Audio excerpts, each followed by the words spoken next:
wrestling arena as I read it, okay? I was going to maybe do a voice, but I'm not going to do a voice.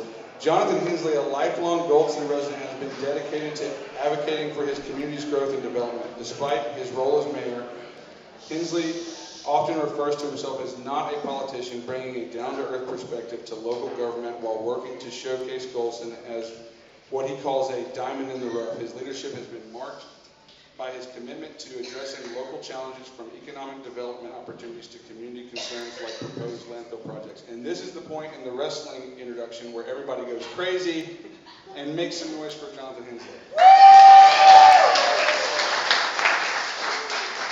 It's funny that you mentioned the wrestling thing. I actually have songs that I envision. Oh yeah. When I walk into a room, and it's, most people here would be like, that boy needs Jesus. Do you have like a strut when you walk into places? No, okay. I'm not that confident. Okay. Let's get started. Johnathan, what's your favorite color? Threw you off, didn't I? Yeah, blue maybe? Okay, good. They're all wonderful. It depends on the day, right? Like what your mood is. Yes. That's a hard-hitting question. Yeah. That's how you start an interview. You ask people what their favorite color is. So when we got here this morning, Johnathan and I were talking about his role and maybe some things that people don't know about him. So I was a detective and I got to the bottom of it. Johnathan, tell people what you did prior to what you're doing now.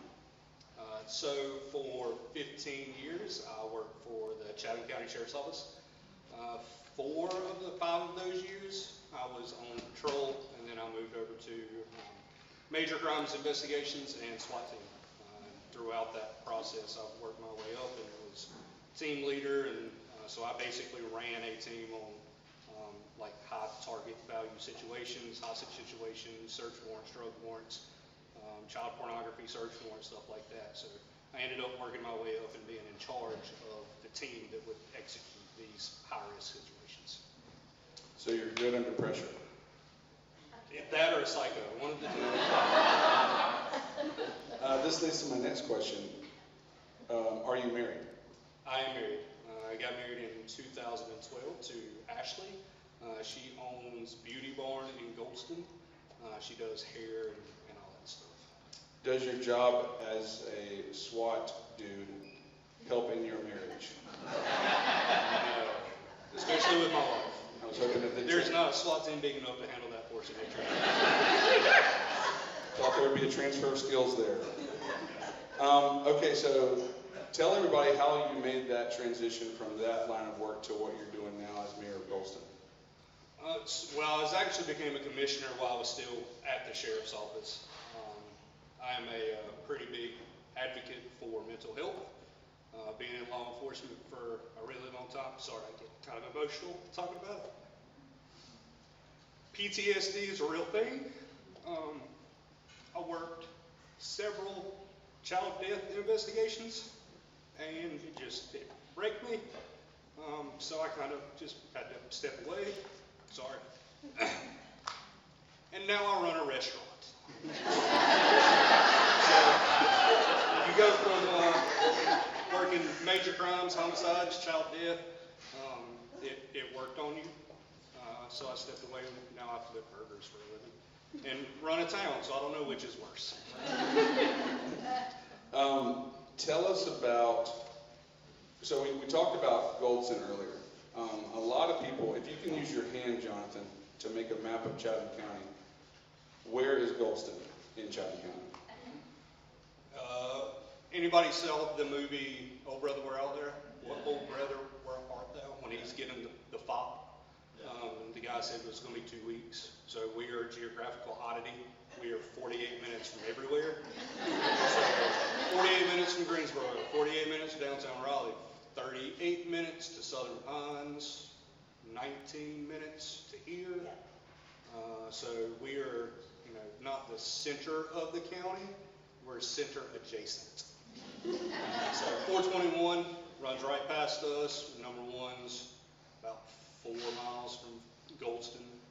So all the people that live in Apex and Raleigh and Cary, number one, it's an easy drive, and then right to Nowhereville, Goldston. You make it sound amazing.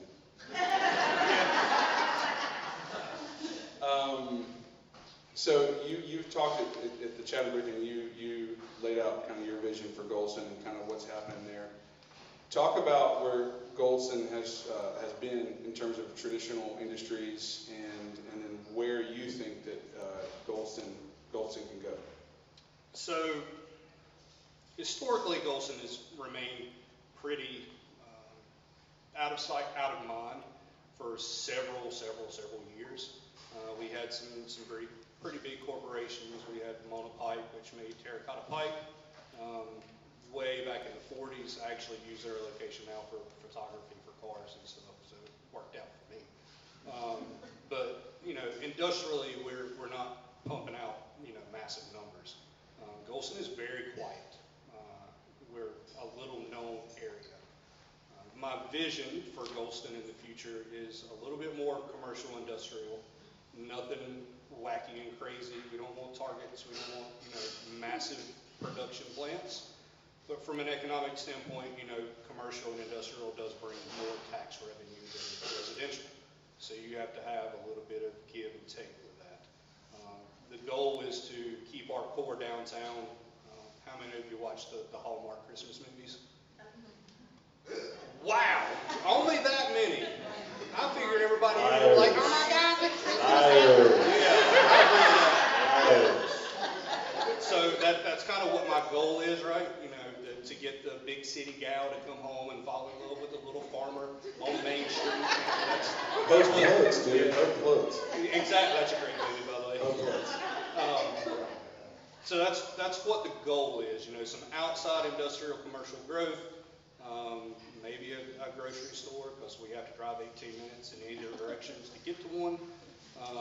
But we want boutiques and bookstores, coffee shops, bakeries. We want generational families to open stores, open businesses, and be there. But on the flip side, you have to have people to support those. So we have to have the residential stuff. Do you, in terms of Goldston's geographical location, their current infrastructure, are there any strategic advantages or assets that Goldston has that the other municipalities in Chatham don't have? We don't have traffic. Like the worst thing you're going to do is get behind Billy on his tractor checking his 600-acre farm. So that may tie you up on your early morning commute. But like this traffic. So when I started at the sheriff's office 20 years ago now, like none of this was here. And I have reached that old age to where I'll ride through town and I'm like, I remember when that was just woods. And now it's all industrialized. But like, it was nothing. Traffic in Pittsburgh was nothing, and now it's a slight inconvenience. So we have fiber now. So work from home, COVID kind of pushed that, and there's a story behind the fiber in town. So we're building amenities that my generation and newer generations require, and amenities that they want to make us more appealing than busy city Pittsburgh and Cary and Apex. You had mentioned at the briefing, you mentioned breweries, restaurants. Do you envision Goldston as being almost like a destination that leverages that train track, sort of one-stop light, Mayberry feel, or do you see it something else? No, Everybody in town kind of jokes or like, we want people to come see us, but we want them to go home.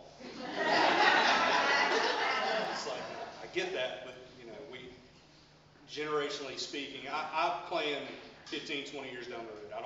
If I'm thinking about now, I'm behind the 8 ball. So I want the people that have children in Goldston, I want their children to have somewhere to go. And right now, there is zero housing in Goldston. We're breaking ground on the subdivision today, actually. But you want these people, you want your family to stay where you are. That's what Goldston is, we're family. So yeah, we want you, Apex and Cary and Raleigh people to come visit us and be like, oh my God, this is a cute little downtown. And then we want you to go home. Thank you for your business, come again, but don't get. You have a rural charm. Yeah. We want your money, we don't want your name. Kidding, kidding. Please move to Goldston because I need business. He's running unopposed, if you Yeah, can man. tell. So you had mentioned some cool things happening. Playground subdivision is happening. So talk about one or two challenges for Goldston's growth, and then kind of what are some opportunities that are already kind of coming out of the ground right now? So our biggest challenge is just budget. When your tax budget is a third of Siler City and a third, or probably not even a third of Pittsburgh, our population is around 250, give or take. We've actually grown 5 people in the last 10 years, I think. So our census kind of did this number with age, which is a real thing. So people are kind of moving on to the great beyond. So we have to kind of bring more people in, but their houses are, go to family and their children have moved off. So our tax base is very limited for the things that I want to do. Our playground that we just redid cost us, I think right now we're up to $178,000. Wow. It is the Taj Mahal of playgrounds. Trust me, it's nice. But when you're talking, that's 2 years worth of budget right out of the gate. So we have other things that we want to do. We want to kind of revamp one of the buildings that our scouts use for their meetings. We want to turn that into a community center, which we spec that out. It's going to be, on paper, another $90,000 to renovate that.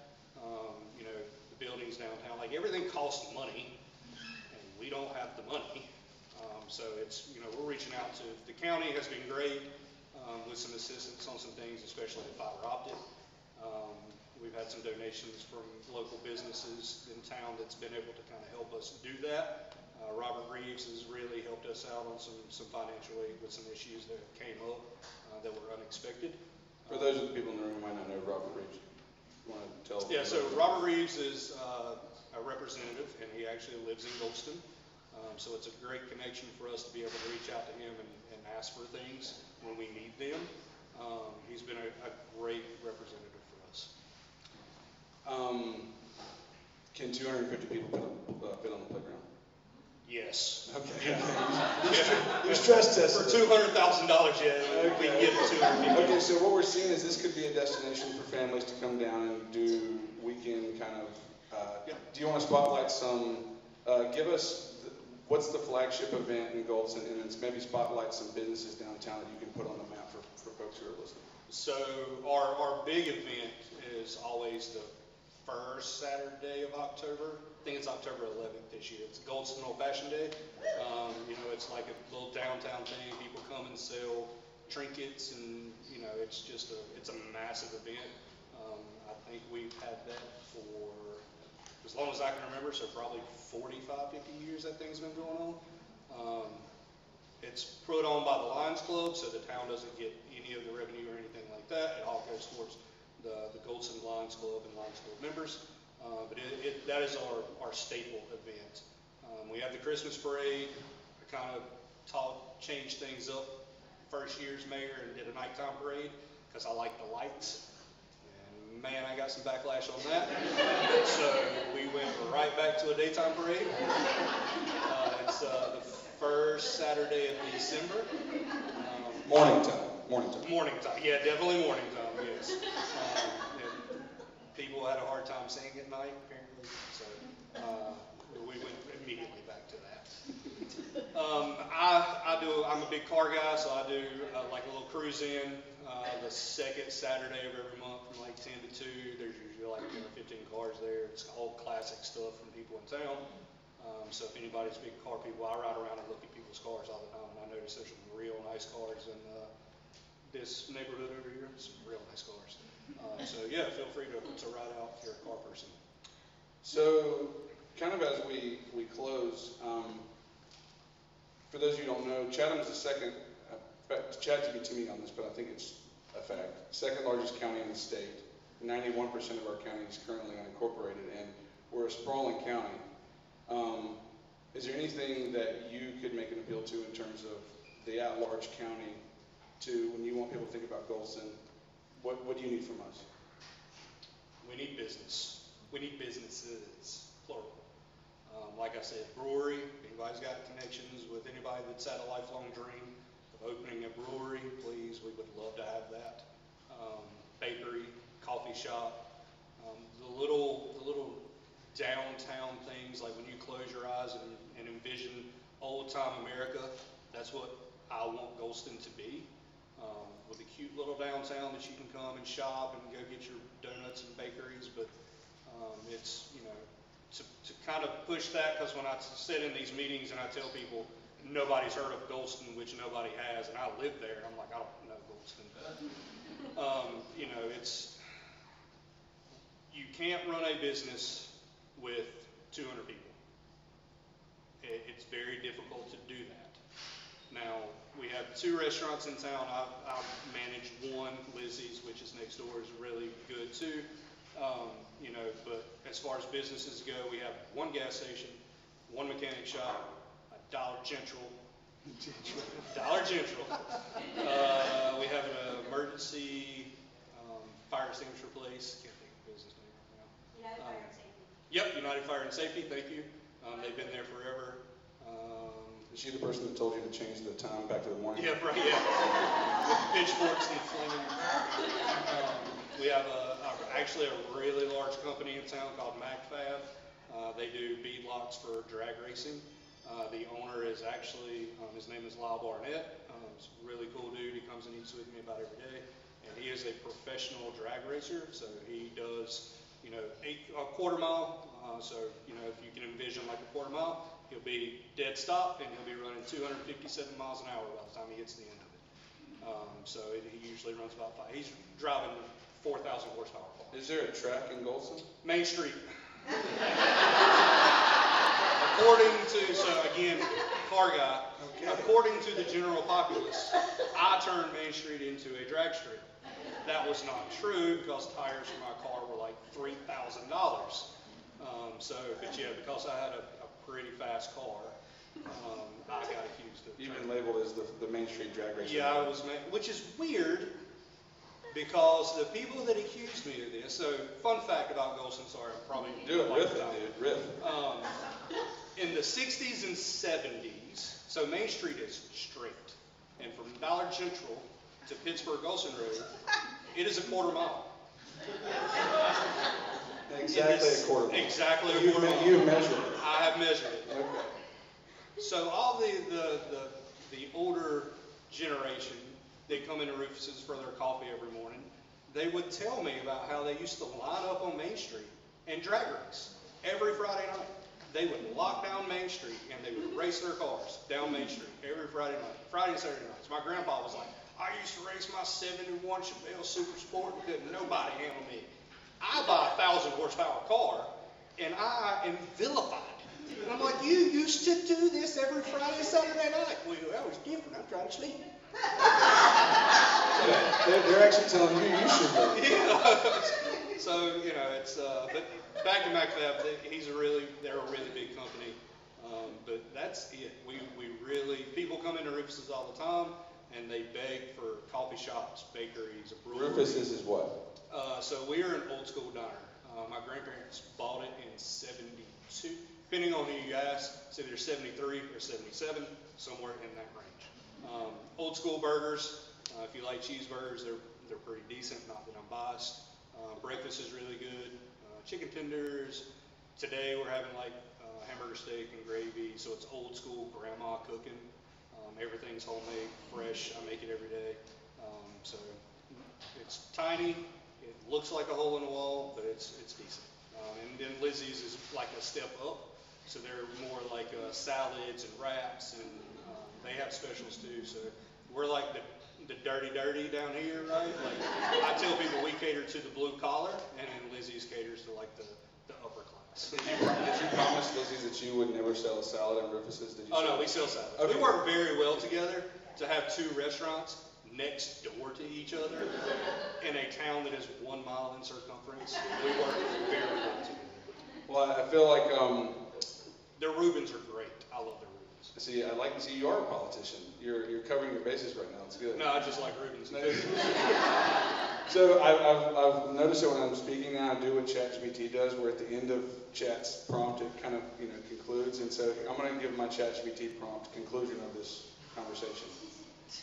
That you can drag race in Goldston. No. Isn't there a stop? See, ChatGPT's wrong. You can't trust ChatGPT all the time. It's only legal if you get caught, right? Okay, so sometimes you can drag race in Goldston. You're looking for more people, but you don't want anybody to move there. You'd like to be a destination for countywide sort of Saturday, Sunday, weekend, Yes. mornings preferably. And you have a heart and passion for where you live, where you grew up, and you want to see it be successful. Yes. Is that a good ChatGPT conclusion? Okay. Make some noise for Johnathan.